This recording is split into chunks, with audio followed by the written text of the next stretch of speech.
bideoan euskara loratzen. Hori da gaur jorratuko dugun gaia. Dakizun bezala, euskarak bideo paro agindu hezkuntza munduan, batez ere azken 30 urteotan. Lagundu egiten diogu, barkatu, sinisten dugulako.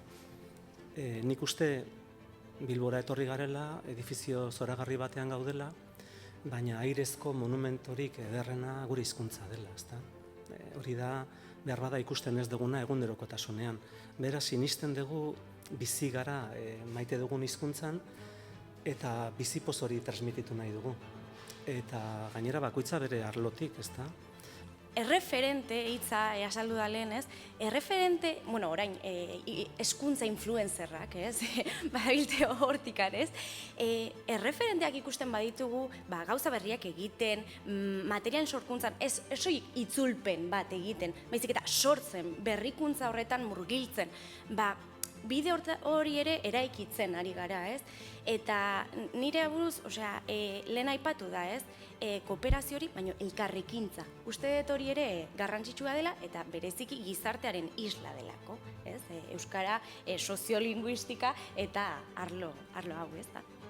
Nik egiten dut lan nerabeekin, ez? Eta orduan nire helburua ero da beraientzako erreferente bat izatea, ez? Eta egunero euskaraz hitz egitea, nirekin euskaraz gozatzea, eta bizitzan dauden gauzak, deskubritzea hizkuntza horretan.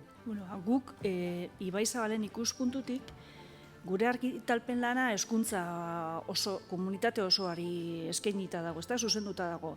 Eta ikusten duguna eta gero eta gehiago zuk iratxe diozun da aritik eta esaten duzunetik tiratuta, nik gehiago sinisten dugu lankidetzan. Hau da, ez dago hainbat gauza da edo proiektu daude, bakoitza gabiltza gure esparruan, da nik uste elkarrekin eta lankidetzan hortxe egingo genukeela aurrera. Labur-labur, lehendabiziko gogoeta bat eskatu nahiko nizueke gonbidatu guztioi.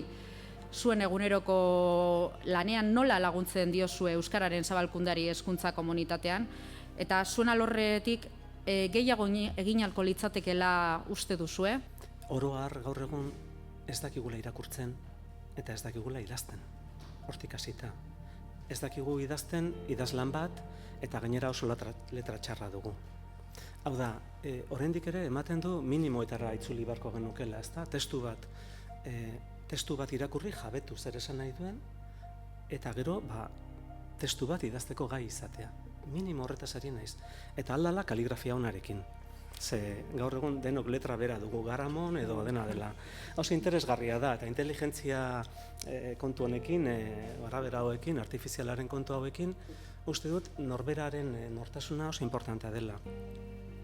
Irakurketa oso ondo dago, idazketa ere bai, norberaren prozesuan, norberaren diarioak, norberaren sekretuak hor agertzea.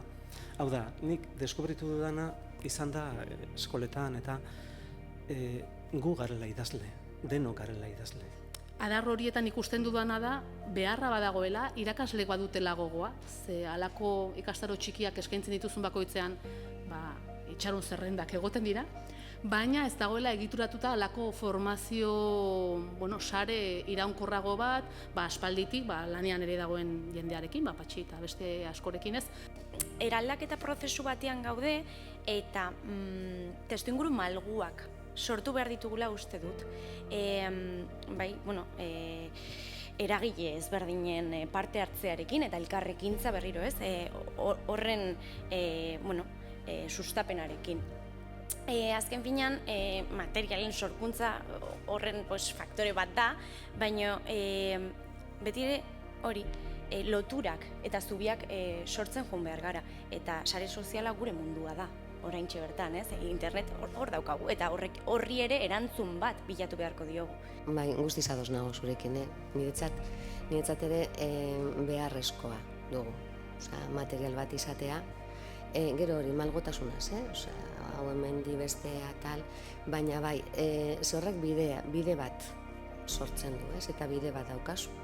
Ezagarri batzuekin, gainera hor daude lanean materialak egiten dituztenak, eta berai badakite, zer egiten duten, orduan, lagungarria, oso lagungarria.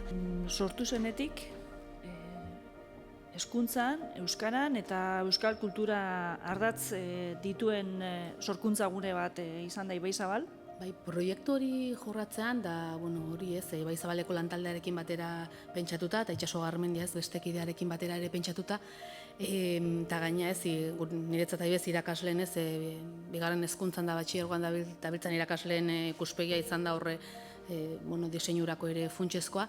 Oso garbi genuen, eta askotan nik ere formaziotan jasotzen nuen ideia bazan, oso jauzika, baina kasu honetan ezik taldeak eskatuta ez bada gaika, jauzika ematen zirela klaseak. Gaur gramatika, bihar literatura, bihar soziolinguistika, baina aria, ematen zen guztiaren arteko aria, lauileko batean, ez zela inongi josten.